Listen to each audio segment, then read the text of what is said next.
My little Bloody Mary.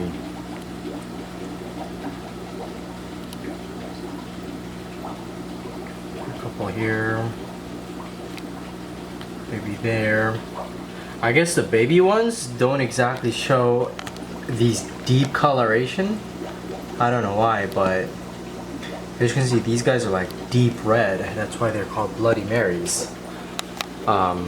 You know, having these colonies grow and proliferate like this, it's not actually like too difficult. I figured all you have to do is to make sure to do water changes frequently and then feed them, you know, once or twice a day. And overfeeding them definitely will murky up your water, and you will see some changes, such as having like worms show up or other bugs in the water like show up, and those really get annoying, and it'll mess up your whole like cycle, and keeping these guys will be more difficult and a little more annoying.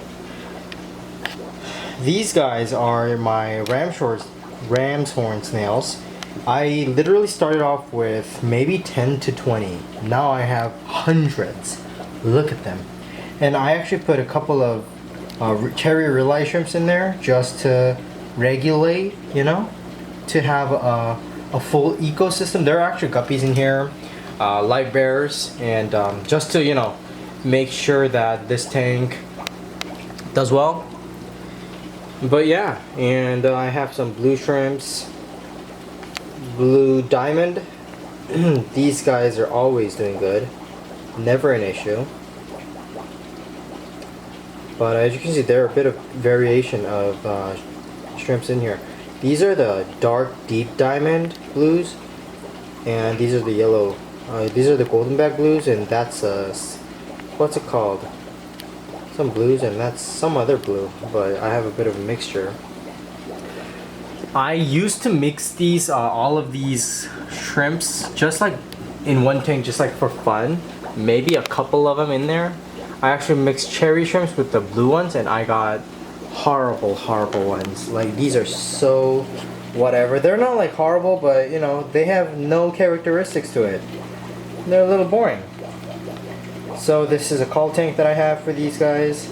I have some deep looking color there, but not exactly too cool to look at. So these are all called, and these guys are separate for a reason.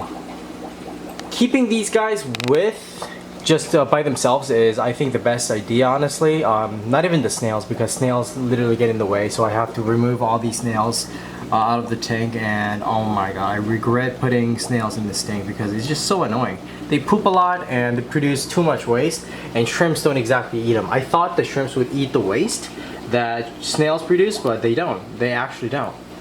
And these little guppies that I have in here, I usually have them at a fry age when they're like just newborn to about this size, just to regulate the worms that I might have and other bugs that might occur in these tanks, and they really help. So if you're looking for a better way to maintain your tank without having to change your water every day or every week or anything like that, have a couple of guppies in your house. Breed them. Breeding guppies is super easy. Look, I have probably 50 in a 10-gallon tank, only because I have a 30-gallon sump attached to it. So don't judge me by the look of this small tank and keeping this many guppies in here. It's not what it looks like. This tank has its own ecosystem. So, you know, I'm a master of breeding guppies. Breeding guppies, honestly, trust me, it's really easy. So have some guppies in your house and breed them just a little bit and produce some babies, and then put them in your shrimp tanks until they're about, you know, probably your thumbnail size, about that size, and they'll literally maintain your tank for you, you know, so that you don't have to do water changes so frequently, because it does take a toll later on. But having snails is an okay idea with your snails, as with your shrimps, as long as they don't produce as much waste as these ram's horn snails do, because these guys do produce a lot of waste, and I constantly find myself doing water changes for these guys. So starting off a colony just by the shrimps itself and doing just regular, not too much water changes, but okay water changes. Okay water changes is, I'd say 30% every week. 30% every week. I don't even do 30% every week. I do probably, if I don't overfeed them, I do it once every 2 weeks. Probably like 30 to 40% once every 2 weeks, if I feed them correctly. But if I overfeed them, I will have a bunch of worms in the tank, so I have to do my water change when I see those worms, because they will cause problem in your tank. But having these little, like I said, guppies, they eat all those worms and they kill them all, eat them all within like 24 hours, so don't worry about that. But they don't necessarily eat the shrimp fries. Know that. Guppy fries can't eat these shrimp fries, because these shrimp fries have a bunch of little, they're like thorny, and like they have a bunch of these little antennas that poke the fish, so the fish only gets close to it, but it doesn't eat it. That's why I keep it around that size, because a little bigger than that, they'll start, picking and nibbing on the shrimps, and that's not good for you. So take them out when they're about this size, which is about your thumbnail size, about juvie size, and you'll be good to go. Until then, it takes about a month for guppy fry to grow from a newborn to about that size. So for about a month, and if you breed guppies like me, you never have to worry about having to maintain it so tightly. And I do have a couple of guppies in here, and I don't have any guppies in this tank, by the way, because there are newborn baby shrimp fries in here. And like I said, I don't want to risk it, because I put like newborn guppies in here before, but it seems as if they pick on them, and then the newborn shrimps are way too weak that they just die from getting annoyed and bothered. You know what I mean?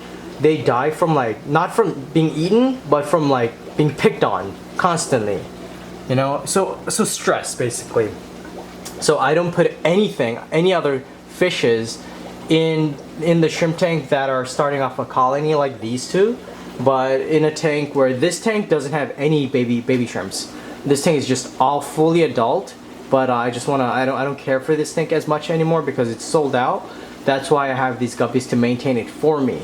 So having these, regular maintenance way figured out for yourself is very, very it goes a long way, honestly, because this hobby is something that people do to enjoy, not to suffer from. Oh my god, having to worry about you have to do water changes, oh my god, I gotta do water changes tomorrow, it's so annoying. You don't want to get to that level of it, so you want to make it as convenient and as easy as possible for you to keep on doing this hobby. I've been doing this hobby for it's been about 3 years, and I started off with 2 tanks, and look how big I grow. So 3 over here, and then we got a 20-gallon with a crayfish in there, and 3 over here.